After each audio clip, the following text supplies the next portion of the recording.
If you're trying to figure out what to do with your money right now, this might be the most important episode you watch all year, because the old playbook, well, it doesn't work anymore. Saving harder won't protect you, diversifying blindly won't save you, and sitting on cash these days, well, you may as well be leaving your ice cream out in the sun. The new playbook is simple: own something undisruptable, something uncorruptible, and something uncontainable. Today, we're going to break down this 3-part playbook that flips the old wealth building game on its head. It's the same system that Goose and I use inside our own portfolio, built to protect, grow, and multiply wealth no matter what the future throws at you. By the end, you'll understand how to own things within these 3 pillars that work together to build real financial sovereignty. So, before we get into the playbook, Goose, what does it actually mean to protect yourself in this system, and why does it matter now? Oh, I didn't know you were going to hit me with a question like that straight out of the gate. Was I supposed to have read that somewhere? Farah, what does it mean to protect yourself? Can you say the question again? Because I think it's a really good question. What does it mean to protect yourself in this system, and why does it matter now? It's a really good question. What does it mean to protect yourself in this system? I think at the core, what we have to realize is that the entire universe is just energy, right? And so at the end of the day, like your ability to provide safety, security, prosperity, abundance, what we talk about, freedom, choice, and abundance for you and yourself and your family, comes down to how well you can manage energy, financial energy, personal energy, all that kind of stuff. And money is energy at its most pure form. Money is energy. You could, we use things that we call dollars, which is just currency, and it's not money, but we use it as a type of money, as a way to transport our economic energy through time and space.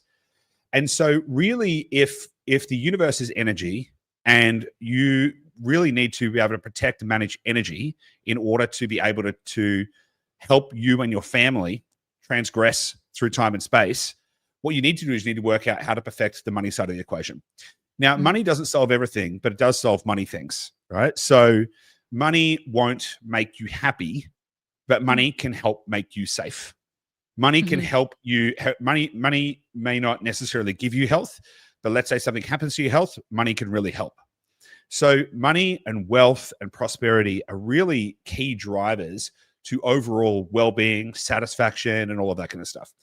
And if you think about Maslow's hierarchy of needs, I actually don't have it in front of me, but it's effectively, it's security, shelter. You've got these base human needs that you need to cover off first. And it's only as you progress up Maslow's hierarchy of needs that you can eventually arrive at self-actualization, which I believe is the only really truly worthy goal. But without financial stability, without financial prosperity, without financial abundance, you can't provide for the basic needs of yourself and your family. And if you're in an environment, or if you own, or if you store your economic energy in resources or assets with which the battery drains, where the value is going out, then you may find yourself in a situation where, even though you've worked hard and tried very hard, you might not be able to provide things like shelter, safety, security, all that kind of stuff for your family. So building wealth isn't just about, trying to buy fancy cars or a big boat, and those things may be nice. And eventually, maybe if you build enough wealth, you can buy those kind of things, and maybe they do bring you some kind of hedonic joy. But generally speaking, that's not where happiness is found in life. The reality is wealth gives you options. Wealth gives you freedom. Wealth gives you the only thing that money can't buy, which is time. If you've got the ability to move freely, spend time as you see fit, then you can make the most of your life. So I think protecting yourself really comes down to, and we thought about this long and hard. If we just go back a little bit, and I'm digressing quite a bit off the actual topic, but my whole life growing up, when I was 5, I wanted to be the Prime Minister of Australia. So I was reading books on politics and all of that kind of stuff, because I always wanted to affect change. I always wanted to, I wanted to do something. I wanted to be someone who would influence our society. As I got older, I realized that politics was effectively corrupted, and I watched it chew up and spit out very, very, very good people. And I was a punk, and all of this kind of stuff, and I was very anti-authoritarian, and I went through a phase of being a sort of a climate warrior and all of that kind of stuff. And where I eventually got to was that the single biggest impact we can have in our community is helping people to build wealth. It's the leading indicator for increasing quality of life, it's increasing longevity, increasing health, access to education, all of these kind of things. It's the single biggest thing that we can do to help our community at large get, prosper, is helping people to build wealth. So that's why I think it's important. Awesome. And I think with like people, obviously we have a lot of people joining today who have watched a lot of the show before and watched us a lot this year. This is actually part 4 of a series that we've been doing over the last couple of months, which is called Why Getting Ahead is Getting Harder and What to Do About It. And really, we've gone through 3 episodes in that series so far, breaking down kind of the history of how we've ended up in this economic reality. And so if you're interested in learning about like, why does it feel so much harder right now? I didn't expect it was going to feel this hard financially. And what has all come together? I really do recommend going over that series. I will put all the links to those episodes in the show notes. But Goose, I think we had also an analogy about a lifeboat in this. Yeah. Let's just take a little step back for a second. So because this is effectively part 4 in the series that we've been talking about why getting ahead is getting harder. So in the first episode, that was called The Illusion of Prosperity, which and these will all be linked in the show notes as well. So in The Illusion of Prosperity, what we tried to do is show you why it feels like things are getting harder to get, or why it feels like it's getting harder to get ahead. Why no matter the fact that you're working harder than your parents did, you have double income households that are, double income households that are questioning whether they can even afford to have kids. Why is that? So we mapped out that illusion of prosperity and how monetary expansion is decreasing prosperity per capita, particularly on an Australian basis. In the second episode of this series, The Great Melt Up, we looked at what happens when trust in money dies, and we explored the idea of currency collapse and the fact that all fiat currencies die and all fiat currencies fail, and actually made the case to suggest that we're currently in the middle of a currency collapse. I don't think it's a very important thing to consider. That feels like a very provocative statement. It feels like the kind of provocative statement that might be easy to dismiss. But the fact of the matter is, all of the data suggests that it is true. And I'm not here to be sensationalist, or I'm not here to be, alarmist. It just appears that that's the case. And if you look at all of the historical trends, all fiat currencies die. And so that's what we covered off in the Great Melt Up.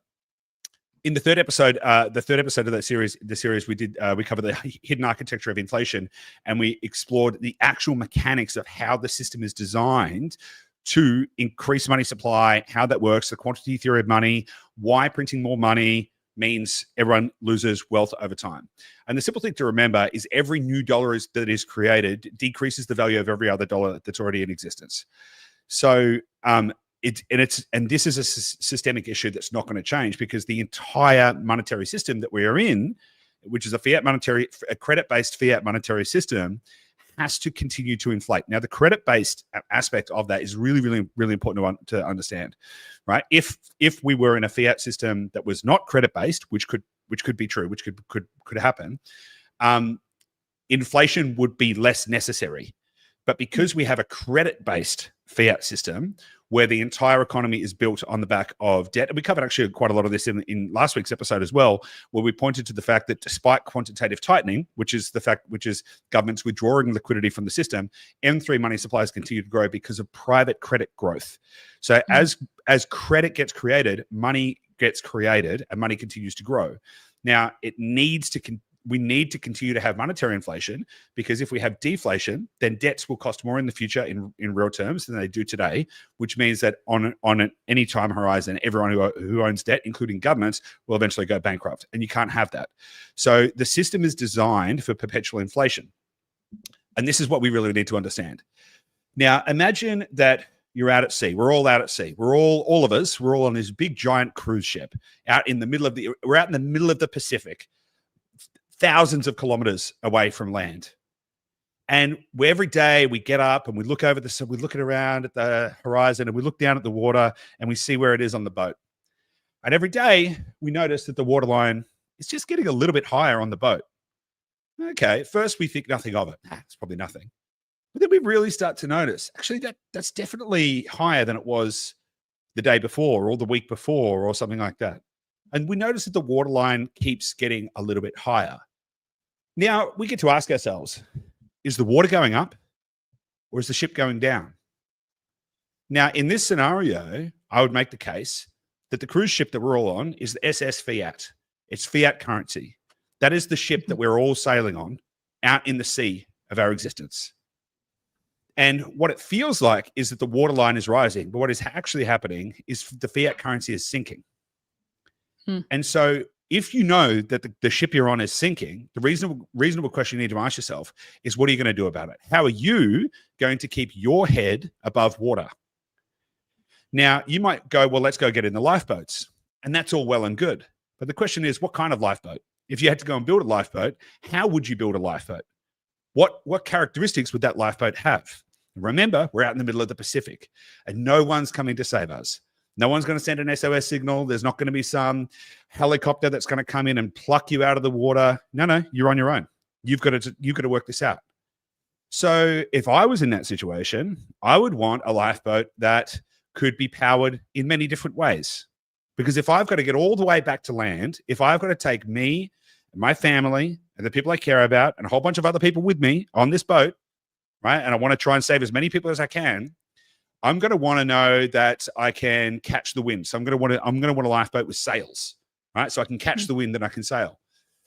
I'm also going to want a lifeboat that can work even when there's no wind. So I might want some diesel engines on that lifeboat so that even if there's no wind, I can power up the diesel motors and we can keep going to safety. And I'm probably going to want a backup just in case that breaks down as well. And I'm going to want to have a solar system that can maybe power an electric motor on that boat and keep us going as well and keep things moving. And so really by having 3 energy sources that can power my lifeboat, I can feel confident that no matter what happens, no matter if the seas get rough or there's too many clouds in the sky and I can't get enough solar or anything like that, I'm going to have the energy capture at my disposal that I can use in the right way to make sure that I can take myself and my family, the people I care about, to safety, wherever that may be and however long that may take. And that's how I think about all of this kind of stuff. So, as I think about this, I think about, okay, well, so what we're talking about there, those kind of like 3 types of energy, is really thinking about 3 types of assets, right? It's kind of like building a 3-legged stool. A 2-legged stool is going to fall over. A 3-legged stool is not, right? It gives you some redundancy. It allows you to try and maximize the benefits from different types of forces that are impacting on our world. And if it's all right, I might just go into what they are, Gabby, if that's all right with you. Yep. So the way that I think about this is fiat currency. So what we see every single day is prices going up.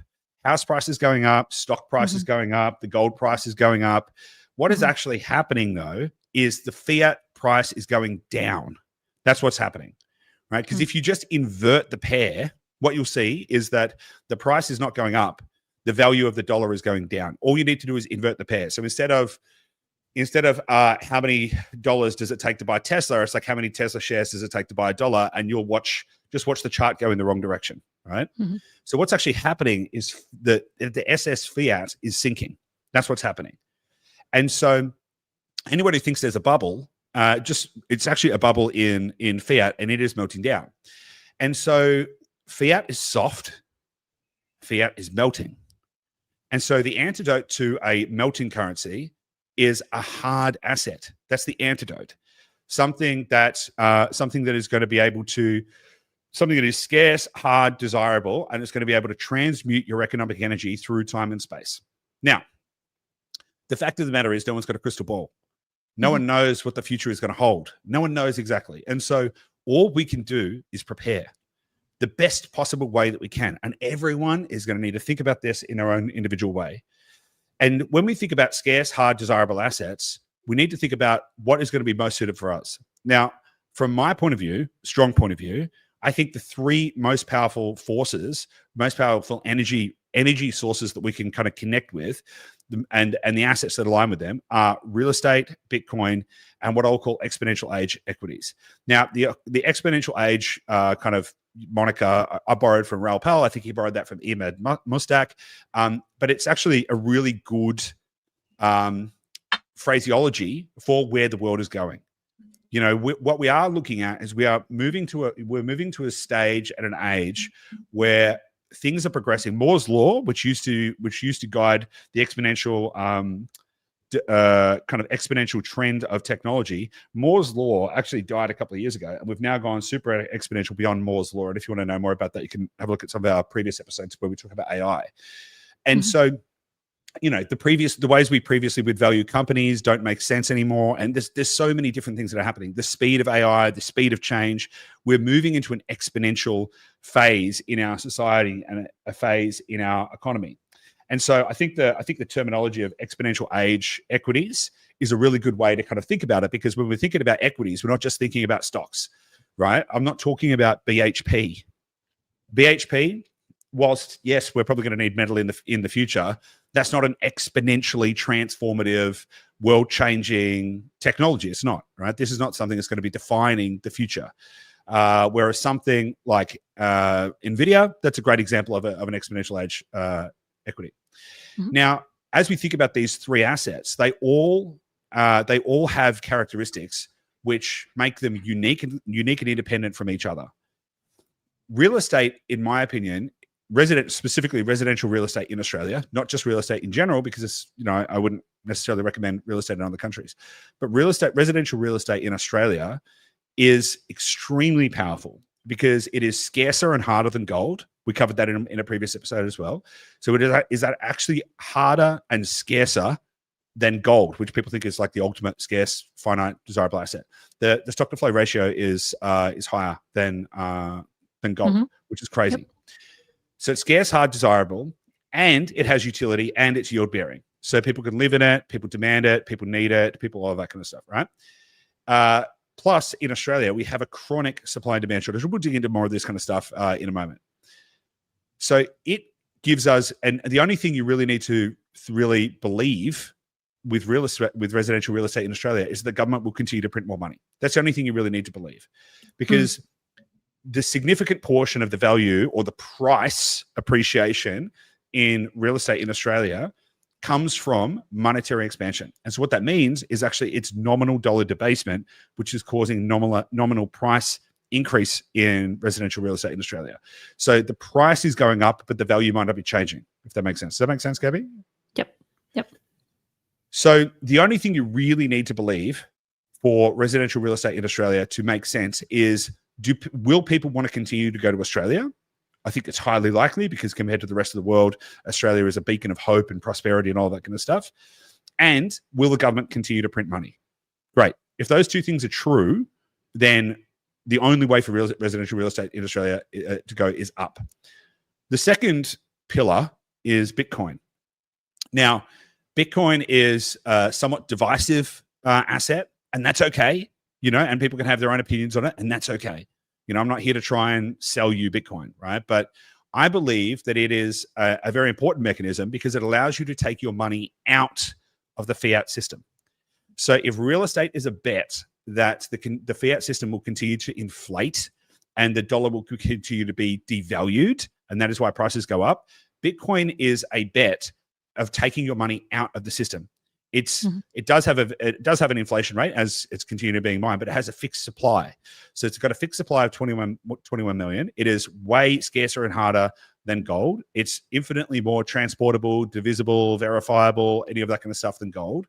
It is the ultimate form of distilled energy that is transmutable, transportable, transferable. Anywhere in the world, you can transfer $1 billion of energy from one side of the planet to the other in minutes, which you can't do with a traditional financing system. So it actually allows you to take your economic energy out of the fiat system. So I'll say it again, real estate is a bet that the governments are going to continue to print money and inflate the monetary supply, and they're going to continue to debase the currency. Bitcoin is a bet that you can take your money out of the system and have it in a non-inflating or a fixed supply currency. And then the third one is actually a bet on deflation. It's a bet on innovation, because technology drives deflation. And to the extent that deflation will be thrust upon society by innovation, artificial intelligence, technology, in equal measures, governments will need to continue to print money because they need inflation to persist in society. what will happen as the deflationary forces are pushing prices down, governments need to continue to print money to keep prices up and increasing so that we have persistent inflation, which will, they want to keep it in their kind of 2 to 3% band. And as that happens, all of that value capture, all of the value capture from the displaced jobs and the automated production and the expanded supply of goods and services and all of that kind of stuff, that is going to accrete to the companies that can cause the most amount of deflation. So one of the things that I look for is which companies are going to cause the most deflation, which one's going to have the greatest impact on deflation, because that's where the value is going to accrete. And so with those three assets, real estate, Bitcoin, and then exponential age equities, what you have is a three-way bet, a three-way hedge, so to speak, right? And so that is the equivalent of having a lifeboat that has sails, has diesel motors, and a solar system, a solar hybrid electric system, so you can power yourself anyway. It allows you to navigate, because maybe Bitcoin fails. Who knows? Because it could. Maybe AI destroys the stock market completely. It might, right? So, or maybe something happens to real estate, which I doubt, but it could feasibly, right? So, what you're doing by having these kind of like three pillars, each with different drivers, that allows you to have a robust, safe, secure, powerful system that is going to help you escape the sinking SS Fiat and cross the oceans of uncertainty. Because what I know with a very high degree of conviction is that on the other side, at the end of this, there's going to be an end to the current system we're in, and then there'll be a period of chaos. And chaos doesn't necessarily mean that everything's on fire and the whole world is burning down, but there'll be a period of chaos, uncertainty, lack of clarity, as we move to a new system. And I suspect that if you check out my prosperity wave thesis, which you can get in the Investor Lab community, or you can go back and check out the episode we did on it, I believe that that's going to be a period of 5 to 10 years, call it 8 years for that matter. So what you want to do is you want to build a system or you want to build a lifeboat of assets that are going to power, that have got three different forms of power, so that you can hedge your bets with the system, against the system, and out of the system, that is going to allow you to cross the seas of uncertainty and arrive safely on the shores on the other side, where I do believe that we'll have a future of tremendous abundance. Perfect. It's such a powerful way to think about it. I even just like the lifeboat analogy, but even just a simple thought of it being like a three-legged stool, right? Which everyone has heard these kind of analogies of. Because I think maybe a question that people have is like how does diversification come into this? Because if you have conviction about something, shouldn't you just go all in on that? But I think having that explained this way is it's a redundancy play, similar to if you're out sailing, if your mainsail gets a big slash in it and you'd have no sails left. Good thing you have an engine though to get you to shore. So you have these things that are still powerful in themselves. They're still moving you forward. They're still getting you returns. But if one of them were to fail, then it gives yourself a bit of buffer to adjust, right? To adapt. Yeah. So, I think broadly diversification is diversification. Like diversification just for the sake of diversification is generally not a smart way of doing things.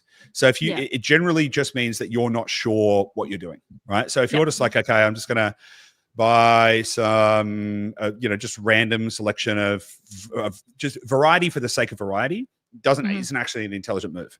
So you want to develop deep conviction on a few things. That's it, right? You don't want to develop deep conviction on only one thing, because if you believe that there's only one thing, one singular thing, and that's the only thing, then I would suggest that you're being a little myopic. And so what you need to do is you need to develop a deep level of conviction on a few things, because you need some redundancies, you need some fail safes. Because the most intelligent thing that you can always remember is that no matter how confident you are, there's at least some chance that you might be wrong. We've all been there where we've been absolutely certain about something, and it turns out we miscalculated. And I think that when we think about these assets as well, they're complementary. right? So it's not just a case of like, well, I'm gonna, you know, I believe that there's building AI chips is smart. So what I'll do is I'll put half of my money in Nvidia and I'll put half of my money in AMD. Well, that's not necessarily smart, right? You should develop a conviction around which one of those two you think is going to win and why, and then place your bet. Fine, all good. What we're actually talking about here is we're talking about asset classes that have specifically different drivers, right? So that if your worldview, if something changes about your worldview, you've got a backup, right? And I think that all of these actually play together and give you redundancy. Because I think if you think about it, one thing that I think is the most true, view of the future is the governments will continue to print money. But that's the sort of number one thing that I believe, and that guides pretty much everything that I think about. Governments will continue to print money. So if that is true, then real estate will continue to go up. Great. Also, I believe that AI is going to cause massive amounts of deflation. Great. If that is true, governments will need to continue to print more money. So then real estate is going to benefit from that. And also value will accrete. All of that money, like all of the excess capital, is going to flow to the companies that create the most deflation. Okay, so it makes sense to capture some of that. And also, if all these governments are printing all this money, well, that's clearly a broken financial system. So I'd like to take some of my money out of that system. So these are complementary ideas, as opposed to a sort of 60-40 bond equity split, where it's like, well, we're just going to like hedge some of our downside with some kind of like low risk, treasury bonds and all this kind of stuff. It's not the same mechanism. It's actually building a worldview and going, where do I think this world is going to go? And how do I make sure I've got backup engines that are going to drive me where I need to go? And so, I think, does that make sense? Because I can see there's a question here from Bex in it is diversification, but at the same time, it's not randomization, right? It's not randomly trying to, in aggregate, have enough diversification that basically all I end up doing is tracking the S&P 500. Yep. Yeah. I remember saying something to you the other day. It was your concentration should mirror your conviction. In terms of the depth of your allocation towards the different assets that you choose to diversify in should mirror the level of conviction that you have in those, and no more than that. Yes. But it doesn't mean that you only have conviction in one thing. Like if you are a Bitcoin maxi and you just believe in Bitcoin and nothing else, and you're 100% in Bitcoin, that mirrors your level of conviction in Bitcoin.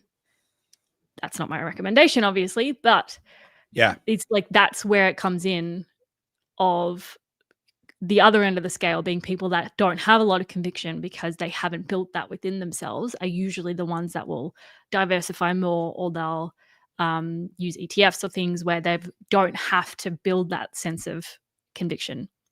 Yeah. I think what I will say is I think investing is an intellectual sport, which is why I like it, right? And it rewards those, like the way you win the game of investing is by expressing your intellect through your conviction. Now, if you own Bitcoin and you only own Bitcoin, honestly, that could probably be a totally fine idea, right? That could probably be a totally fine idea. I think that there's an extremely low risk that Bitcoin will somehow fail. I think it's so marginal that it's not really a relevant risk to consider. But let's say, for example, that it has an 80% drawdown. Let's say that it goes through another bear market and there's an 80% drawdown. If that happened on a long enough time horizon, would you probably still be okay? Yeah, probably. Probably not going to be that comfortable though. In that moment, if you owned 2 or 3 or 4 or 5 houses, you would be really freaking happy that you own those houses. You would be like, okay, cool. This has gone down. But I have this other leg of the stool, and my portfolio is fine. And the sort of same thing. The sort of the same thing goes with effectively AI and exponential age equities. It's really just about making sure that you're kind of. It's a way of hedging, right? To make sure that you're kind of covering all of those different bases. And some of them are in some ways correlated, but they're also not entirely correlated. You know, I mean, if I look at traditionally the NASDAQ and stuff have been correlated with Bitcoin. But if you look at it at the moment, our portfolio has performed very well. The real estate side has been going up. The AI side has been going up. The Bitcoin side has been going flat. Fine. Don't really care because in aggregate, it's going very well. And this is why I think it's very important to kind of think about it this way. But I'll go back to the core point though, and the reason why I think that this three-way hedge is so important. It's because it gives you intentional exposure to effectively the only things that matter in a melting system. So the core thing is that the system is melting down. So yeah, you could go buy soybean futures or something like that. But is that really giving you intentional exposure? It might give you diversification. It's like, oh, well, I'm in soybeans and real estate and Bitcoin. Okay, but is soybeans giving you intentional exposure to the things that really matter, that are shaping our future? I mean, I don't necessarily think so. And somebody could probably find a way to disagree with me. That's fine. And I think it's really about owning scarce, hard, desirable assets that each have different drivers of their power. And I think that's kind of how I think about it. Scarce, hard, desirable assets that have different complementary but unique drivers of their energetic power. Just in the same way with the boat analogy, the wind is complementary to the diesel engines, which is complementary to the solar system, which is complementary to the sails, right? So they're all complementary to each other. They can all take you in the same direction, but they can do that in different ways based on effectively the same core system. Does that make sense? Yep. Cool. Okay. So I just want to know, I want to come back to later because we're going to do a bit more practical, how to put this stuff in action later. But I want to come back to building that sense of conviction because I think that's something that it's so critical to your skill set as an investor. And I want to get your understanding of how people can really build that for themselves. But if we start to dig into our 3-part playbook, right? Yep. The 3-way macro hedge strategy that we have that you and I apply to our own portfolio. Yep. Well, let's start with the first one, which is something undisruptable, being real estate. Yeah. Well, I think it's a really great point actually. So AI is very unlikely to disrupt real estate because it's a physical hard asset. We saw a couple of weeks ago, we saw the entire crypto market crash. There's talks about whether quantum is going to break Bitcoin. Quantum computing won't disrupt housing, right? Right. So as long as it's housing is one of those really unique things where as long as there are humans, we're going to have a need for housing. We're going to have a need for shelter. It forms one of the most basic needs of our existence. And yes, robotics could come along and work out how to build houses cheaper and better, and we could 3D print houses and all that kind of stuff. That stuff's still quite a long way in the future. And even then, to roll it out in some kind of scale that's really going to, massively create so much housing abundance that it deflates the market. It's tremendously far away. It's analog, which is good, and also the friction. Actually, posted something in the community as well. So there was this experiment done where somebody gave a bunch of different LLMs, so large language models, so AIs, gave them $10,000 each and put them in a trading competition with each other to trade Bitcoin to see which one could make the most amount of money. Now, the models that were included were Claude, DeepSeek, Gemini, GPT, Grok, and Qwen. And they were all given $10,000 and gone, right, and the same inputs and the same prompts, and go for it, right? See which one can make the most amount of money.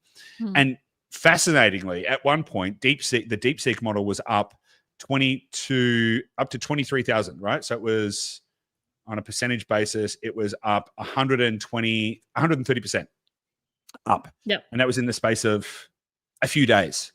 Now that's super fascinating, right? Because what that actually tells me is that in liquid, publicly accessible, tradable markets, things like crypto, things like shares, stocks, equities, and all that kind of stuff. Trading will be disintermediated by AI probably in a very short period of time. The thing about real estate is a lot of its weaknesses are its strengths. So the fact that it is slow, illiquid, boring, high friction, these are actually its strengths. You couldn't get an AI bot and say, go and trade real estate and try and disintermediate real estate investors. You just wouldn't be able to do it because of all of the different, I mean, try to do that in Tassie. You've got to do paper settlements, right? How's an AI going to do that, right? And so when we talk about it being undisruptable, the highly analog nature, highly physical, hard nature of real estate actually gives you a defensibility against technology. Now, there could be a strong argument to say, oh, but what about if AI creates lots of job loss? And we've covered this before. What is likely to happen is that people are going to continue to pour into Australia, and we'll continue to have more and more people seeking to live in Australia, even as other parts of the world, their economies start to break down. So I think it's still going to be a perpetual bid for real estate. And by the way, how are they going to pay for it? The government's print more money. So in a scenario where everyone loses their jobs because of AI, what happens is the government will need to print more money to be able to give people some kind of universal basic income or universal basic shelter or universal basic services. And that is then going to perpetuate the same system that we've been talking about. So when we talk about real estate being undisruptable, one of the most powerful things is its analog nature. Now, you can make the case that gold is analog, except I don't really know any, well, maybe that's not entirely true. Let me rephrase that. I would say something like 95% of people who own gold don't actually physically possess the gold. Most people who own gold own paper gold, right? Yep. And so if there was some kind of system crash, collapse, or failure, do you actually have the gold physically? Do you actually have the gold? If not, then it is no different from owning Bitcoin, really, right? What you're owning is a digital tokenized representation of gold that is somewhere. And in the case of gold, it could have been rehypothecated 13 times. So there was a situation recently where they realized that there was roughly 13 claims to every ounce of gold that existed in reserves, which is crazy. Yep. So unless you physically own the gold, then you don't actually own a physical non-digital analog asset that has utility and is yield bearing. And if you also then look at previous examples where currencies have collapsed, which again I believe we're in the midst of a currency collapse slowly. I don't think it's going to collapse overnight, by the way. So don't everyone freak out by this. I think that it's going to collapse slowly. It's going to continue on the trend that it's on. It's taken 50 years to get to where it is now. So we have time. But what happened in previous economies, like in Weimar Germany, is that the people who owned property were the ones who managed to get to the other side safely because they owned hard assets. They owned like people still needed places to live. People still needed places to rent. Their debt got devalued by the banks or by the inflation because the money printer went through the roof, and the asset prices went up relative to the debt. So they ended up with bugger all debt. And Hugo Stinis is the best version of that. So I think real estate being analog, real estate being high friction, real estate being hard to trade with high frequency, all of those things actually make it useful. You can't wake up on a Saturday, hear that Israel has bombed Iran, freak out that the world is going to end, and try and sell your real estate by Sunday. It's not going to happen. Right? Good luck. It's going to take you 3 months. All of those things create a lot of stability in the market as well. And then again, all of the other forces are really going to be driven by money printing, which is going to continue to drive asset prices up. Yeah, I was just thinking there's so many really solid episodes that we've done recently that really support everything we're kind of rounding up today. Now, Bex actually mentioned in the chat here that we touched on this 3-part playbook back in, it must have been January. I think it was like the 3rd episode of the year. I think it was called Investment Strategies for 2025. Yep. And we outlined these same 3 assets. And this is now 7 months ago, 8 months ago, 9 months ago. Yeah. Nearly 10 months ago. Anyway, and it's still the same. It's still the same. And again, it's coming back to that sense of conviction and making sure that these are principle-based approaches, right? They're not tactical. Yep. They're not like I'm jumping on Solana because I think Bingo. X, Y, Z. It's stepping out and building that thesis and that hypothesis and your worldview as relates to where the world is going and placing those chips in a way that makes sense. I do need to add, because I just realized none of this is financial advice. Please. We haven't mentioned it yet in this episode, but all of this, we don't know. Obviously, we know some of you that are joining us live in the chat. A lot of people who are listening to the replay as well will be clients. And so some people, we do know your situation, but Goose and I, through this podcast right now, we don't know your financial situation. We can't. We're talking to computers. Give you any guidance. So this is not personal I'm financial looking advice. at Goose is about this small on my screen. Like that's. Oh. We're not giving you financial advice. Basically, we don't know your situation. You need to take this as our opinion and a way that you can approach building your wealth over the next kind of 2, 3, 4, 5, 10 years. And layer in your reality, layer in how much you earn, what your current situation is, what your current diversification and allocation is. Take that on top of this. Don't just take this as Goose and Gabby told me to go and do this. Please don't do that. Please don't do that. Yeah. Look, if nothing else, like use it as an opportunity to think. Like use it as an opportunity to say, okay, well, why are they saying this? Right. So we've owned a real estate investment company for nearly 7 years now. Right. Mm-hmm. So I mean, it's pretty obvious that we're going to be talking about real estate. But we always said from the get-go, I mean, we've been doing a podcast now since December 2019. So what, six years or something like that? Yeah. And we always said that we never cared about real estate. The only thing we cared about was truth, was actually working out what is the best possible way to help people to build wealth and create a life of freedom, choice, and abundance. And if our point of view ever changed, then we would be very vocal about it.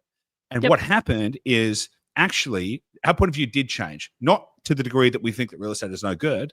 I, hand on heart, can honestly sit here and tell you that I think that residential real estate in Australia is the best risk-adjusted return asset on the planet. I genuinely think that.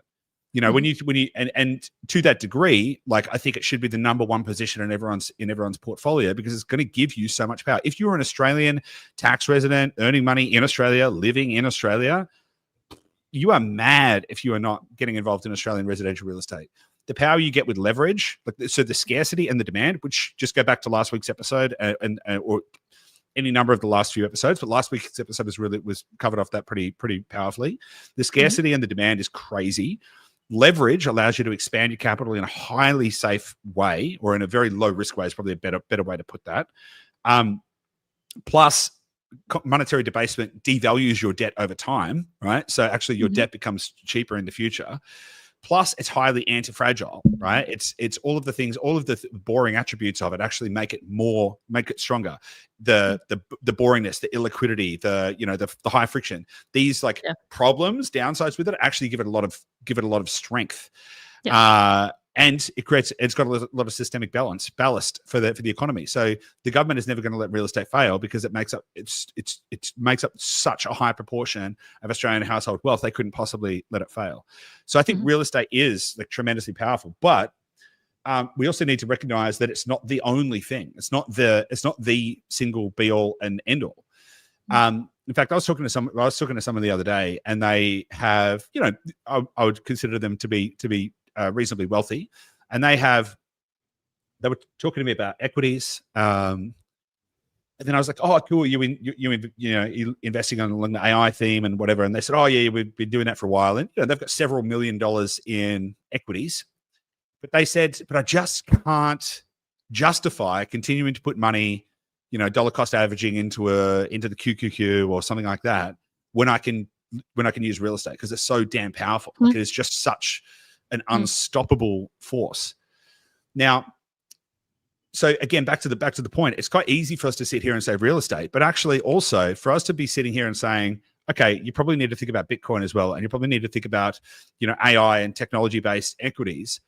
That is that we have no interest in that. Like we're not selling you a course to teach you how to do it. We're not helping you to buy this stuff and charging you. We've got no economic incentive to tell you to think about these other things. And so if you're listening to us talking about these other things, the very least you can do is ask yourself why.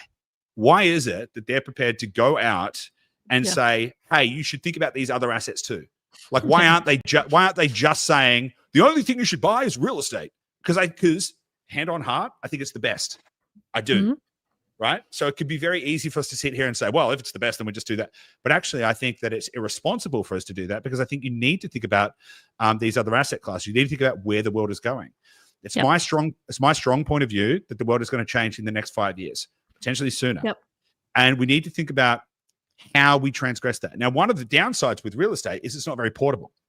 So if for some reason you needed to leave Australia and go somewhere else, unfortunately, you can't take the real estate with you. That's a downside. So things like portability are important. Things like liquidity are important too. So owning equities and stuff, they're quite liquid. Depending on the platform you use, you could potentially sell an asset and have the cash within minutes. I know there's 2 different platforms that I buy equities on. One takes 2 business days. If I sell one share, it takes 2 business days to get the cash to me, which is extremely frustrating. The other one takes 5 minutes, right? So you get very frustrated. Oh, it's the most ridiculous thing in the world. Why is this broken? Yeah, it's the most ridiculous thing in the world.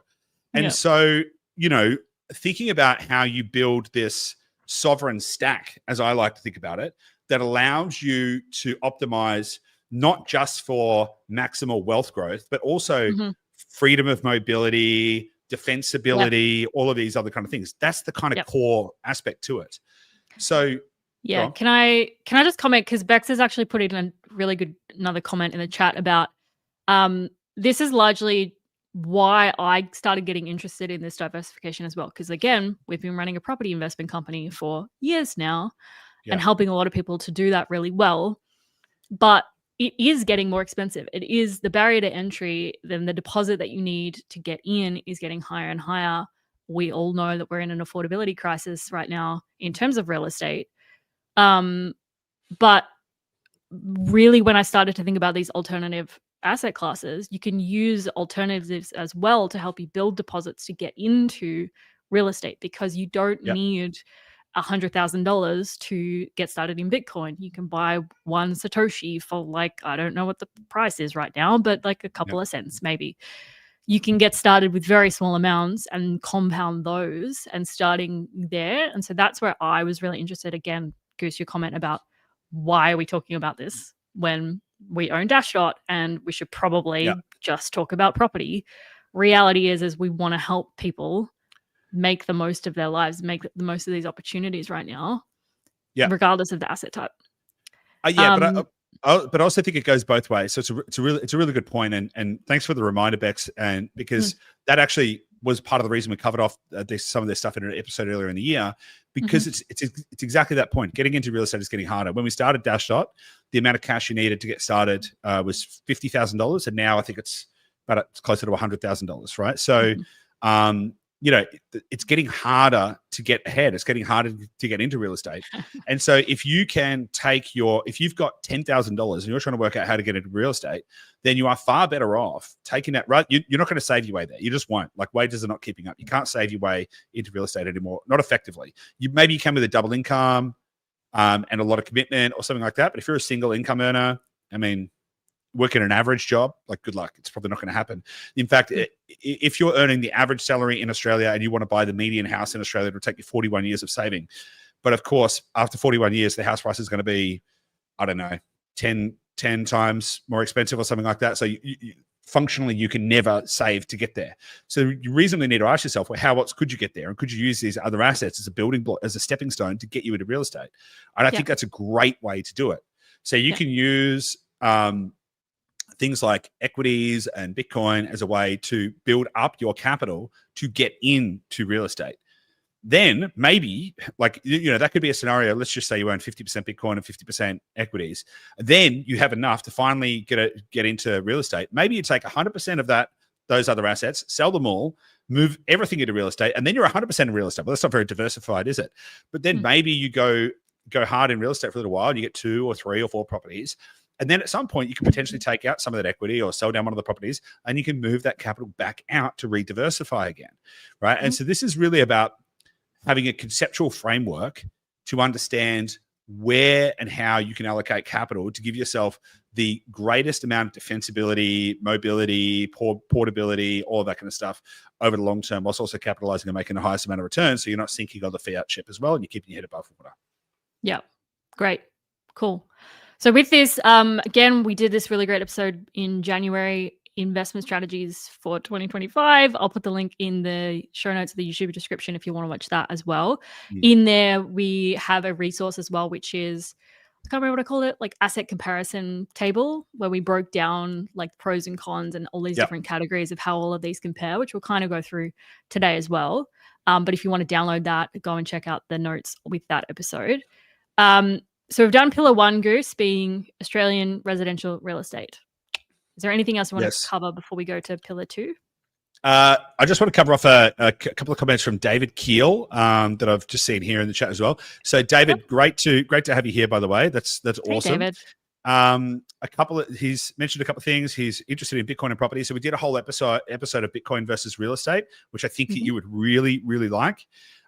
Plus, there's a whole bunch of other episodes where we talk specifically about money supply, liquidity, if you go back to the start, plus the previous episodes we've done as well. So I think there's going to be a lot in here, if you're just new here, David, that you're going to be able to cover off. We're not going as deep specifically into the monetary mechanics in this episode because we've covered them in depth in previous episodes. This is more of a contextual or a conceptual discussion around how to think about structuring your portfolio. So I'm excited that you're here, and it sounds like you're in the right place. But yeah, check out some of the other episodes as well to make sure you're getting all of that juice around all of the money supply stuff that we've covered off before. Okay. Yeah. Cool. So let's talk about Bitcoin. Again, we're not going to go into the deep mechanics of Bitcoin. We've kind of covered off a lot of that stuff in the past, but it is scarce by design. So there's only ever going to be 21 million. About 5 million of them have been lost as well. Plus the tremendous amount of Bitcoin that's being soaked up by treasury companies at the moment, which is permanent capital, that's not being traded. So the actual scarcity is going up significantly, right? So Bitcoin, I think, as I mentioned, represents an opportunity. And the real light bulb moment for me with Bitcoin was the realization that it was a way to take your money, your economic energy, out of the current financial system, right? It was a way to exit, right? Which I think is very, very important. It's a way to create some sovereign wealth, monetary independence. But there's also risks, right? There's security risks. There's volatility risks. In fact, we had just yesterday, we had a hot wallet, which I found was hacked. I don't even know how that happened because we barely used it. And thankfully we only had a very small amount of Solana in there. It was only a very, very small amount. So, nothing to cry about. Nonetheless, I opened it up and it was gone. And I was like, what the hell? Right. And so, so Bitcoin has risks. Bitcoin has, obviously, that was Solana, not Bitcoin. That was gone. But digital cryptocurrencies and stuff like that have risks. The difference between Bitcoin and all of the other cryptos is Bitcoin is a commodity money, whereas all of the other cryptos are technology projects. And I think it's very easy to just lump in crypto and kind of get it confused, but there's Bitcoin and there's crypto. Crypto is functionally they're kind of technology projects, utility projects, all of that kind of stuff. Bitcoin is a commodity money. It's an asset without an issuer. It is scarce by design. It is extremely decentralized. It's the best, most pristine form of capital and collateral on the planet. And it gives you an opportunity to take your capital out of a broken monetary system. And I think that's important, right? So just in the same way that people, for exactly the same reasons that people might want to keep a little bit of gold at home so that if they ever needed to escape the system, they can just take it and run, that's something people have done for years, is they've kept a bit of gold around just in case they needed to. Bitcoin allows you to do that, but allows you to do that in a much more powerful way. And the scarcity means that as prices fall against because Bitcoin is non-inflationary, prices fall against Bitcoin because Bitcoin allows the real representation of deflation to show up against the value of Bitcoin. Whereas what fiat does the opposite. It drives prices up. Right. And Mhm. so what it allows you to do is it allows you to effectively create a platform where you can watch the world fall away underneath you whilst you stand on a platform of Bitcoin. So it allows for the SS fiat to sink whilst you can stay above the waterline, which is very, very, very important. But again, it does come with its own unique characteristics.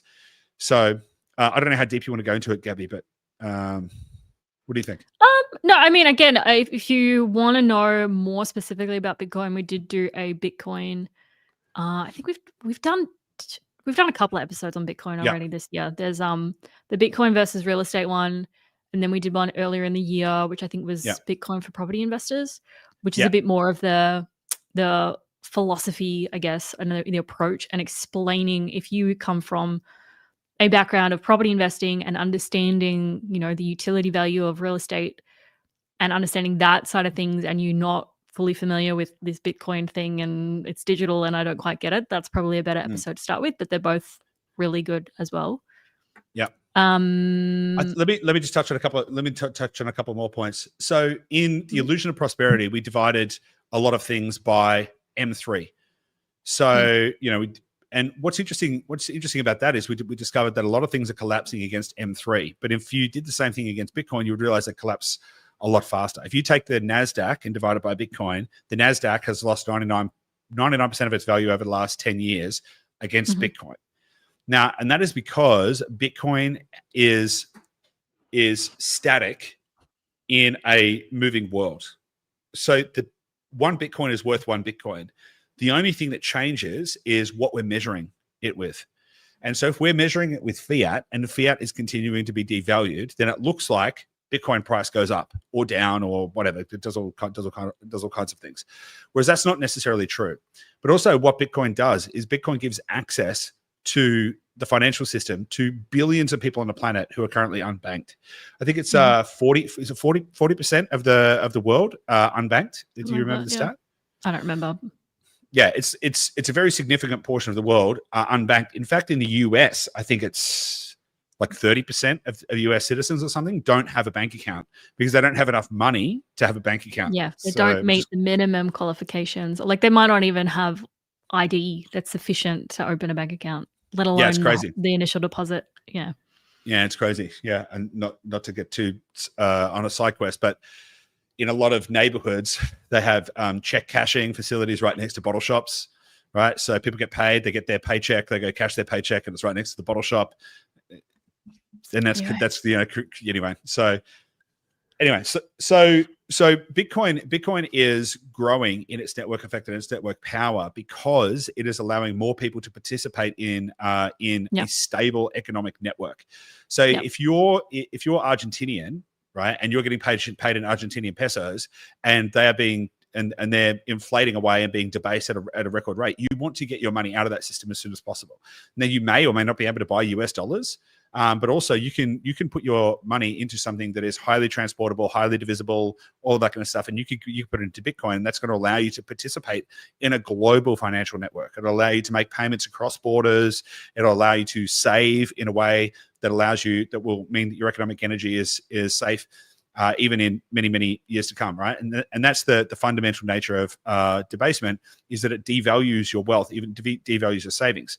So if you have something that is not being debased, something that's not being printed and inflated, which Bitcoin has a fixed supply, that means your economic energy is going to be stored effectively for many years to come. So so as the prices of prices of goods and services fall over time, that means that your economic energy is going to be able to purchase you more in the future. So it's an extremely powerful leg of the stool to have. Now, again, I think everyone needs to decide their own allocations. I think it's pretty hard to not have real estate as the majority allocation in your portfolio, if only because of the size, right? Like the size of the assets. You're talking about, if you own 3 or 4 properties, it's feasible that you might have $1 million of equity in those in those properties. It's unlikely that you would also have $1 million worth of Bitcoin, right? Like it's unlikely. And so your portfolio diversification percentages are really going to come down to your individual feelings and needs and desires and all that kind of stuff. But understanding that the features of Bitcoin are different to the features of real estate really gives you an opportunity to diversify out of a broken system and make sure you've got that ultimate freedom and ultimate sovereignty. Yep. Nice. Okay. So that was layer 2. Pillar number 2 being Bitcoin being something uncorruptible. I've also heard you call Bitcoin a saving money technology versus other things which more of a making money technology. Yeah. Because people buy Bitcoin because they think it's a number go up technology, right? They think it's a money making technology, but it's not a make money technology. It's a save money technology. And if we go back to the what is money conversation, money is a mechanism to store your economic energy and transport it through time and space, right? And so Bitcoin allows you to do that.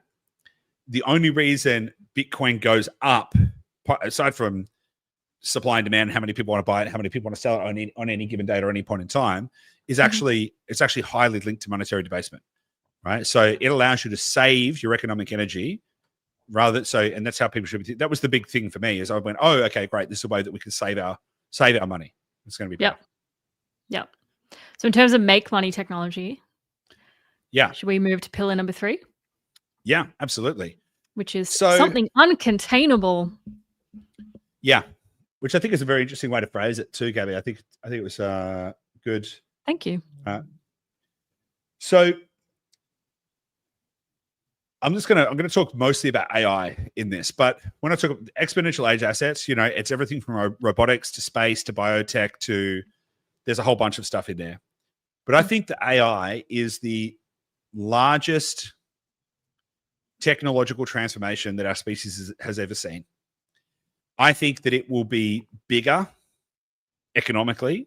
It's already bigger economically than Bitcoin, right? But it'll be far bigger than the entire crypto industry. I think it has the potential to disrupt almost every facet of life. It won't disrupt real estate though, which is awesome, right? And so I think that there's a tremendous amount of value capture that's going to happen in this space. And I think you can ignore it, or you can seek to be a part of it. Now, remember, the goal here is to build a resilient, sovereign stack that is going to allow you and your family and your loved ones to get to the other side of what is probably going to be some version of a system kind of redesign or restructure. Okay, so it's giving you enough wealth and prosperity that you can cross the seas of uncertainty and arrive safely on the shore on the other side.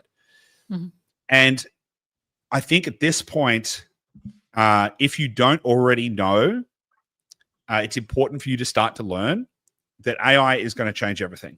People think that, and I've been thinking about doing an episode of around bubbles and stuff like that too, so we can look at this. A lot of people are crying like, "Oh, there's an AI bubble. There's an AI bubble," just because stocks are going up in a certain way or whatever. But the fact of the matter is, no one can keep up with the utility.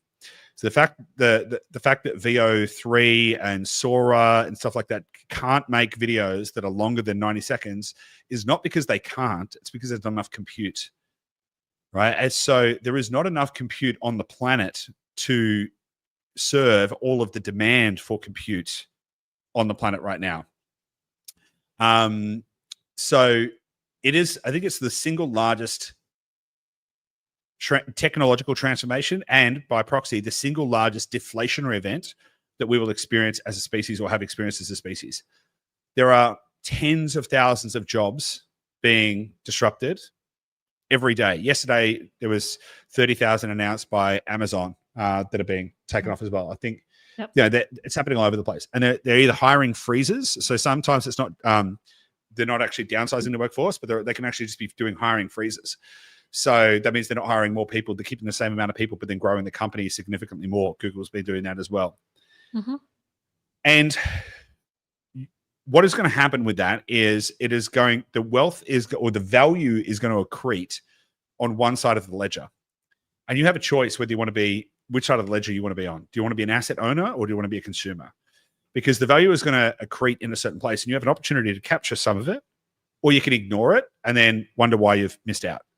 Now, it only took, don't quote me on this, 68 days for NVIDIA to go from a $4 trillion company to a $5 trillion company, which is crazy, right? So they're the first $5 trillion company. I think it was 68 days. It's crazy. And the fact of the matter is, they can't keep up with demand. their forward PE ratio is less than Walmart. Their forward PE, I'd have to double check the forward PE ratio now, but like a week ago when I was looking at it, it was half of the forward PE ratio of Walmart and Costco, which are clearly not radically innovative companies. So there is a huge amount of value still to be captured in this sector. And then when you start thinking about embodied AI through humanoid robotics, that's going after the largest market in the world, which is labor. It's a $60 trillion market, right? So we've got autonomous cars, we'll have autonomous robots. We're already discovering new, like won't be very long before we start to solve physics and discover entirely new aspects of physics. The laws of physics will change. So I think given that it's the largest force that we have ever seen and probably potentially ever will see, it's a macro trend that I think it's very important to be a part of, because again, this is going to power your portfolio in a different way. And the reason I think it's so important is that it is the deflationary force. So if you imagine, let's just take the labor market for example, right? So let's say the labor market is worth $60 trillion, and currently $60 trillion is what gets paid to all of the humans. Now, if you take half of those jobs away and replace it with AI, $30 trillion of that $60 trillion is going to go to AI. Okay, that's an easy way to think about it. And this is all just energy transfer. This is just energy moving from one place to another place. And that is going to cause deflation. And so that is going to mean that prices will go down, because what might cost $30 trillion in human labor to produce, let's say, 100 units of outcome, you may spend $30 trillion in AI and produce 1,000 units of outcome. It could be 10x more efficient. And so what that'll do is that'll drive prices down. That'll drive the cost of consumer goods down. That'll drive the cost of productivity down, which is already happening. And to the extent that happens, governments will need to continue to print more money. And so the degree to which deflation is caused by technology is the degree to which governments will need to continue to print money, either directly or indirectly. And again, that goes back to the first point, that if that's the only thing you need to understand, then that's how all asset prices move. And so you have an opportunity to capture that force. And I think that's an essential part of the mix is to kind of make sure that you're participating in some of that. So this, I think, is a great way to make money, yes, but also what you're trying to do is you're actually trying to, like, a lot of energy is being transferred from the old world to the new world. It's moving from people labor to AI. It's moving from white collar jobs to AI. It's moving from human operated drivers and delivery to autonomous drivers. There's going to be autonomous shipping. There's going to be all that kind of stuff. So you have an energy transfer from an old world to a new world. And so by buying some of that new world, you get to own a piece of the future. You get to own where the energy is going. Otherwise, you're going to miss out on some of that energy. That energy is just going to move away and you won't be able to get it. So I think it's very important that people pay attention to that and starts to build part of their wealth around that. Now, well, it's like, just quickly, I can't remember who said it, but one of the best ways to make money is to figure out where the money is moving, stand in front of it and open your wallet. Yeah, totally. If you can just figure out where the money's moving, you just place yourself just like a little bit in front and just wait. Yeah. And this is why I like to think about this from a very macro level, from a very high level. So again, you made the point earlier, this is not about, when we talk about Bitcoin or crypto, we're not about like, buy Solana or Zcash or, it's like, it's not this tactical type stuff. Go all in on Dogecoin. Which incidentally is harder and scarcer than Bitcoin. I think it's the wrong example. I think it's absolutely hilarious that Dogecoin is none of the Bitcoin maxis like to hear that, but Dogecoin is actually scarcer and harder than Bitcoin, which is hilarious. But it doesn't have the same network effects and other properties, but that's fine. Yeah. But yeah, so think about this from a macro perspective. It's like, where is the world going, and how can you build a bridge to that future? And real estate gives you a really strong sense of stability, because that's something that is undisruptable. That's something where there's going to be a perpetual demand for it as long as there are people on the planet. Then you've got Bitcoin, which allows you to take your money out of the system and store your economic energy safely outside a crumbling system. But then with AI and technology, it actually allows you to own a part of the future. Where are we going? Now, with this, it's very important, I think, this is where the conviction piece matters. You need to develop really strong conviction about what companies are going to make it and why. Because I think that there are going to be some companies that make it and some companies that don't. You know, if you look at Meta, for example, and maybe Meta makes it, I don't know, but Meta, they recently had their earnings. They had their earnings call yesterday, I think it was, or something like that. And they had record revenue, record profits, records engagement, records everything. But their free cash flow was down significantly because they're investing so much in AI and AI infrastructure, data centers, and all that kind of stuff. But Meta investors are not sure that they can see how Meta's going to make how they're actually going to get a payoff from it, right? So the stock price ended up going down by 9% or something like that because you know they can't quite necessarily see it. So there are going to be some winners and there are going to be some losers out of this whole thing. And this is why it's very important to go slow, think deeply, and develop conviction around which companies are going to succeed and why, so you can navigate through that. But I think you know these are really different assets to own. You know, one is the future of technology, one is an alternative monetary system, and one is the largest single asset class on the planet. Residential real estate is the largest asset class on planet Earth. It's also the least understood. It's also the most stable. It's also the safest. And using leverage, you can get phenomenal returns. You know, the average return on invested capital that Dashdot clients get in the first 12 months is what, 67%. Most companies are not going to grow by 67%. So if you're investing in stocks, you're probably not going to get 67% most of the time. Sometimes you will, all right? So we bought a few, you know, that have done well. But most of the time, you know, if you're getting something that's going to grow by 20, 30, 40%, that's doing pretty good. So real estate is a beast if used correctly. It's an absolute beast. But it also doesn't give you necessarily the exposure to the diversity of things that are going to matter as you move into the future. And that's why I think it's important to have all three aspects of these forces working together, because again, a part of it is a play into the future and deflation. Part of it is a play into inflation and with inflation. As they print more money, house prices are going to go up. As technology improves, that's going to cause deflation. That's going to cause money printing. That's going to cause house prices to go up. And Bitcoin allows you to take some of that economic energy and take it outside of a broken system. And as the SS Fiat continues to sink, that gives you a lifeboat that is really protected on all three fronts and gives you multiple modalities of economic propulsion to move you to the other side. And I think that's what's important.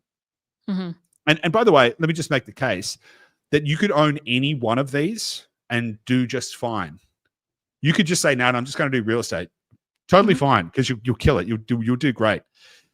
You could say, I'm only going to own Bitcoin. Almost certainly you're going to be fine. You could say, assuming that you invested in the right companies, you could say, I'm just going to invest in technology and AI and all of that kind of stuff, and you'll probably do just fine. The point is not that one of these is better than the other. You could do any one of these individually and probably be just fine. The point is the world is changing. The future is unknown. And so if the future is unknown, and if you don't know how far you're going to need to travel, and if you don't know what conditions will exist on the journey, then what you want to do is you want to build resilience. You want to have backup systems. You want to have safety nets. You want to have ways and means to make sure that you are preserving all opportunities to make sure you can get to where you want to go safely. And that's why I think it's important. Great. Cool. Goose, I want to riff with you a little bit about how people can get started with this. But first, if you're joining us live, but also most people watch this on the replay, so hello if you're watching this on YouTube or listening to the Spotify version, jump into YouTube and just leave a comment below on your thoughts on this conversation so far. Do you agree with it? Do you disagree? Do you have any questions that are still coming to mind? Are you still on the fence about this approach? Do you have any objections or reasons why you feel like it wouldn't work for you? Because we'd love to help solve that for you, because we don't want these things to just kind of pop up and wedge into your mind and block you from taking action on what is really a once in a lifetime opportunity. I say hesitantly because I don't want it to be like a rush opportunity thing, but it's a unique situation that we are in this point in time, in this timeline of the world, where we can, if we get this right now, we can create really amazing things for ourselves over the next few years. I think there is urgency. I think there is urgency. And I think it's actually important to talk about. There is urgency. You know, the reality is AI-driven job loss is increasing. Fiat currencies are printing faster and faster. The world is changing quickly. So if you don't act with haste, even if it's just real estate, if you don't act with haste, in a couple of years, property prices are going to be a lot higher than they are now. And so it's going to be harder to get into. In fact, I calculated that it gets 12.4% harder every year to get into real estate. And so if it gets 12.4% harder every year, compounding, right, it doesn't take many years for that to be, I think it worked out to be six point something years for it to be twice as hard. So there is an incentive actually that this is really important for you to take action right now. Waiting is not actually going to help you. And talking about the, kind of expanding on that a little bit, right? So Bitcoin before AI came out, Bitcoin was the fastest growing asset in the fastest growing asset class, right? In the world, it was growing faster than the internet. Now, all we need to do is think about the internet for a little minute to get an analog around this kind of technology stuff. So yeah, there was the .com bubble in 2000, and that's a whole separate conversation on why I believe this time is significantly different. But in fact, the bubble, everyone was correct about the bubble, right? Everyone was correct about internet. It actually did become the most transformative technology. People were just a little early and they got a little bit excited, right? So, you know, if you go back to 1999, 1996, 1993, the internet was so nascent, and now it's such an important part of our lives. Nothing happens without the internet. In fact, Gabby and I were doing a sailing course recently, and we were looking at charts, physical paper sailing charts. And I was like, oh my God, these are so awesome. I want to get a whole collection of them. And the instructor said, well, they're going to stop printing them. They're going to stop printing paper charts, and it's all going to be digital. It's because you can just get it all on the internet. And so, you know, the internet was the most powerful and most transformative thing on the planet. Then crypto came along. Bitcoin grew faster than the internet in terms of user adoption, significantly faster than the internet. Then AI came along, significantly faster than crypto. And so these things are speeding up, and change is going to happen very quickly. So I actually think that it is important to actually have some sense of urgency, because if you don't take action now, it's only going to get harder. And I think that to the extent that you can, without ultimately compromising your quality of life, you know, you should be willing to sacrifice something, but not everything. You should be aggressively working out how do you ride these waves. These waves are the most powerful waves that we've ever seen. I'm on record saying that I think that we're going to go into one of the biggest, longest real estate bull runs in Australia. I mean, we were talking about it last week. It looks like we're primed to pop. We've talked about the Australian residential real estate super cycle, and I think that this is all true. So real estate feels like it's on the cusp of tearing away. AI is already tearing away. AI has second order effects on things like biotech, space, robotics, all of that kind of stuff. Bitcoin is already tearing away. So Bitcoin's been pretty flat this year. But just this morning, I calculated what's been its CAGR since December 19, 2022, which was basically the bottom of the bear market, and it's grown by 93% compound annual growth rate since then. And so, you know, it's ripping away as well. And it's, you know, all of this stuff is speeding up. And if you go back to the Great Melt-Up episode, we talk about how, like, we kind of showed how currencies continue to collapse, and it actually speeds up. So I would implore you to recognize that there is a need for haste. There is a need for urgency. Certainly that's how I feel about it. I feel like we can't go fast enough. You know, I want to make sure that we're doing nice things and we're having a nice life and stuff like that. But outside of that, I'm constantly frustrated that we can't go faster than we currently are. So anyway. Hence the frustration of the 2 business days to move $1 between X bank and Y bank. Oh my God. All right. So how I know we're very short on time, but I want to give people some tips on how they can actually take action here, because we're saying like we need to take action. I'm just imagining people that have, they might have bits and pieces here. They might own a property.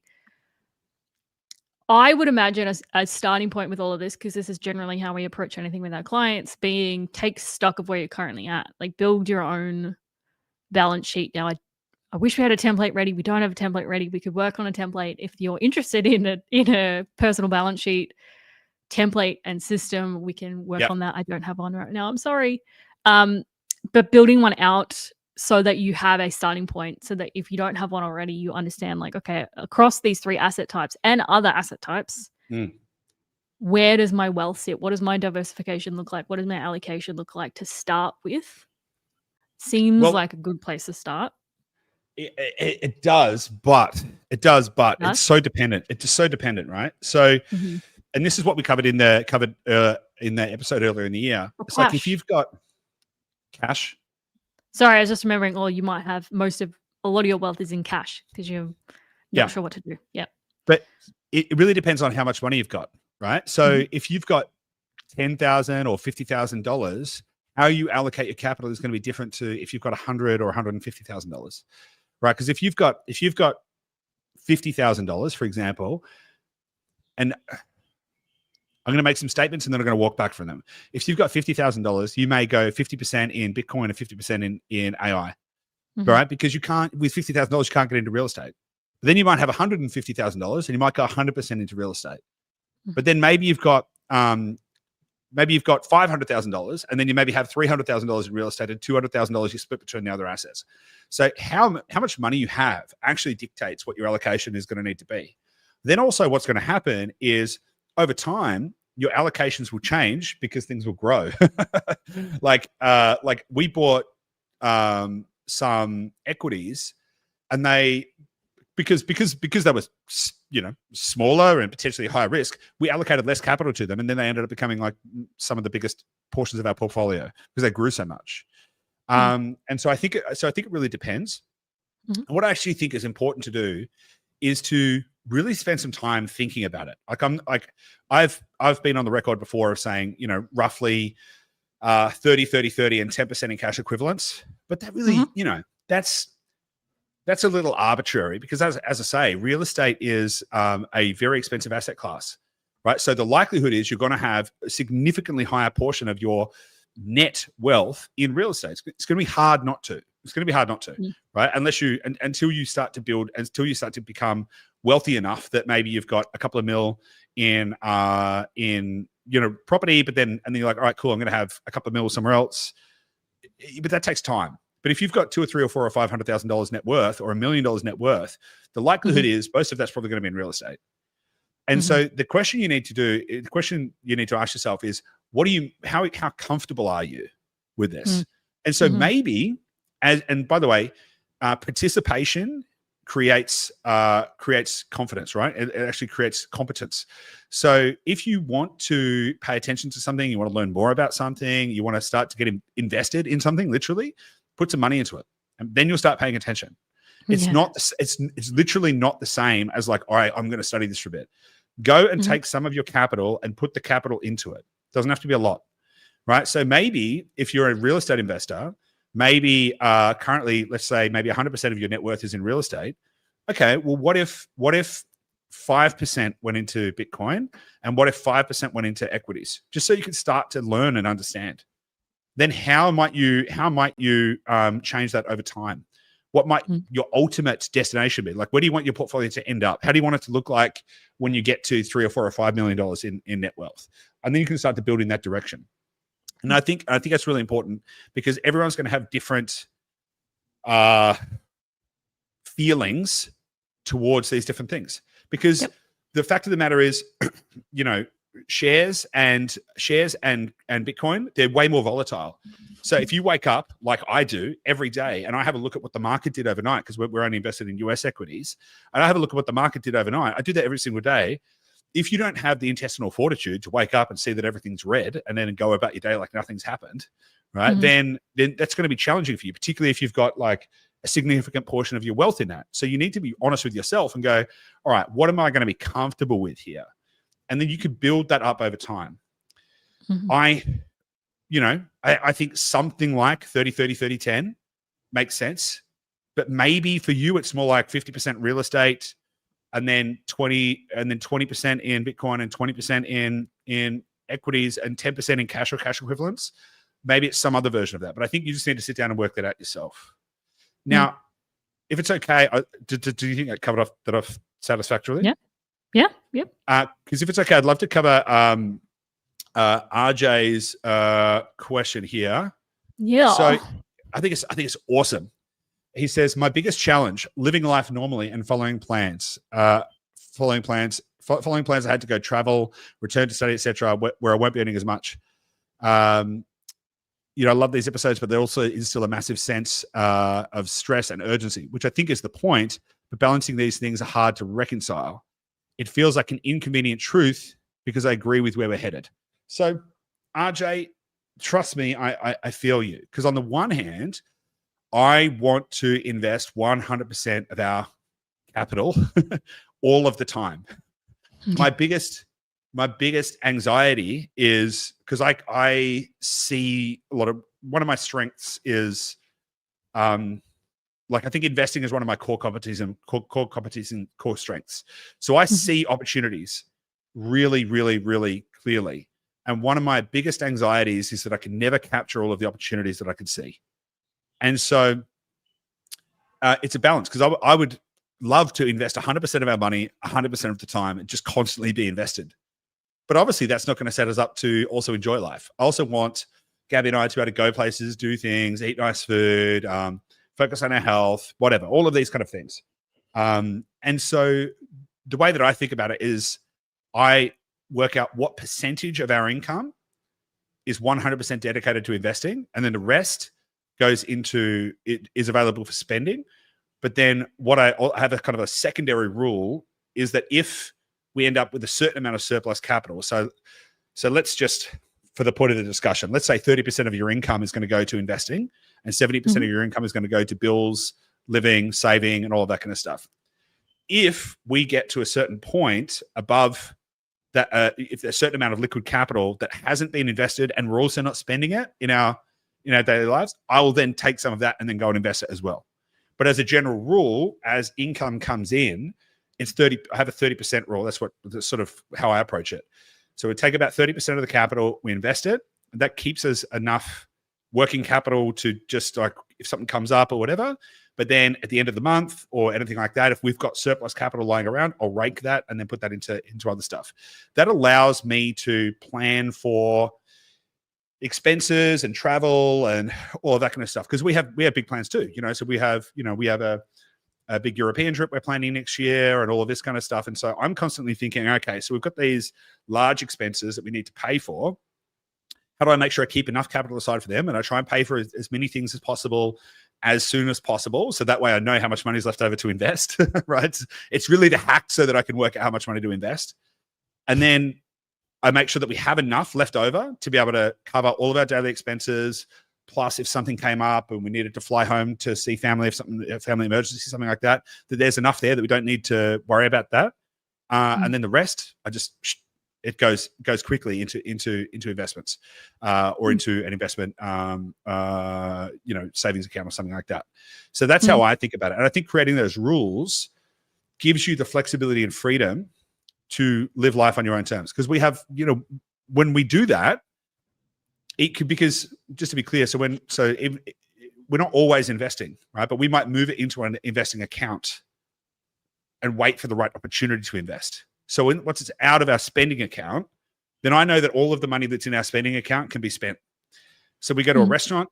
I'm not thinking like, can we go to a restaurant? We just go spend the money. It's fine. You want to go somewhere, just spend the money. If the money's there in the account, spend it.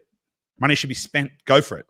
But I know that I've created a system that gives us enough capital flowing into assets that, well, it's never enough. So I'd always like to invest more, but it's enough that it's meeting both of those needs of investing for the future and living for the now. So I think net. So I'll shut up in a second, but I think so on a regular basis, like as money comes in, it's 30%, and then because we then rake any surplus capital periodically, it's probably more like 40-ish percent, 40-50% of our income goes into investments. But again, that's just what works for us. So Gabby, you didn't even probably know that system. No, I did. I knew. Yeah. Okay. Good. Lost my train of thought. I think even just mentioning that it's a system, and a lot of this is like system and identity. I think if you need to make it as natural as breathing to some degree, because you have not always been like this. Like when you and I met, we were not good with money. We did not invest. We did not do anything. We have learned all of this in the last 7 to 10 years. You've built that part of you that was always probably there, but you've let that come out and built systems around it so that you can have that where the default is invest. The default is money comes in, it goes to the investments, and then what is left over. Whereas I think a lot of people, particularly starting out, it still seems like an optional thing for people. And hopefully, and this again comes back to convictions, it's like you are so strong in your convictions about the way the world is moving and the forces that are driving each of these particular asset types that it would be illogical, it would be madness to not invest that way. Yeah. Because your convictions are so strong. Yep. Do you have any tips on how people can build that? And you may not, because I know it's like so innate for you. Well, no. I probably do, but let me just make a point on that. I think about it through the lens of regret as well, right? So Charlie's just said in the chat he likes 50-50. 50-50 is awesome, right? And I think maybe net after we rake the surplus capital at the end of every period, it's probably as I said, for us it's probably close to 50-50 maybe that we invest. But I think about it through the lens of like we could invest 80% of our capital, so we could live at a cheaper place. We could spend less money on accoutrements and whatever, and we could invest more. We could invest 80%. We could probably invest 90% of our money. But to RJ's point, RJ wants to go backpacking around South America, and I think what we need to remember is that we're living a life, and that life is going to be the sum of the memories that we collect along the way. And so, yes, I want to build wealth, and yes, I want to make money, but also what is as important, at least as important, more important, is making sure that I'm fulfilling all of the visions that I have for my life. So I would say that it is more important in many ways for me to make sure that we are, trekking through the Alps or riding a motorbike to Tibet or sailing, across the Atlantic, or those things are so important that I would need to make sure that I don't miss out on them just because I'm trying to invest. Charlie's made a great comment here. You do need to make a game of it, right? And I like to make a game of it too, and I have created a scoreboard, right? Because I look at the scoreboard every day, and I want to know: are we increasing? Are we decreasing? How have those decisions mattered? Now, the scoreboard that we've got is a balance sheet. And on the top of that balance sheet is a little calculator that basically says, based on how much we've got in liquid assets, so we have current and non-current assets, based on how much we've got in current assets, how many years of financial freedom does that give us? All right. And so I can look at that number. And I look at it every day. And I'm like, is it going up or is it going down? And what am I doing about that? And so I have gamified it, and I'm constantly working out, how do I make that number go up? What do I do about that? Have we invested in the right place? Do we need to move capital?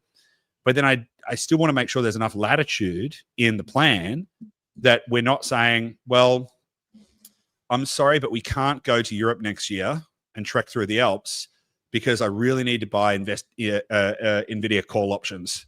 So, because that just wouldn't be, I think, fair. I don't think it would be fair on ourselves because we don't know what's going to happen in the future. We don't know what the future is going to be like in 5 or 10 years.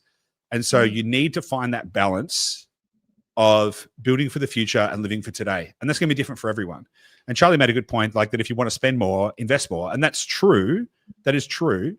But I think different people have different time horizons as well that you need to work with.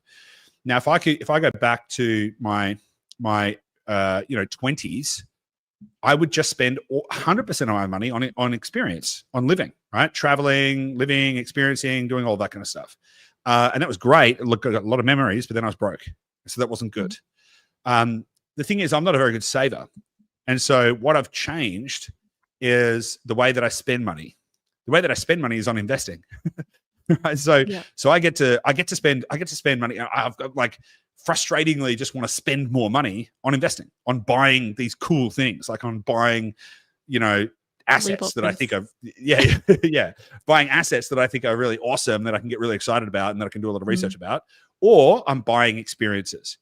We're not buying many things. We're not buying a lot of things. So it's either we're buying experiences or we're buying assets or we're buying food, right? And that's about it. Which is, it's about 30, 30, 30.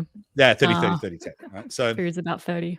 Yeah. Yeah. So I think finding that balance, I think, is really, really important. But I do think the 3 asset classes that we've covered, I know we've got to wrap things up in a minute, but I think the 3 asset classes we've covered, I think are the most important 3 asset classes for everyone to be considering on a go forward basis. It's really about finding what is the balance for you.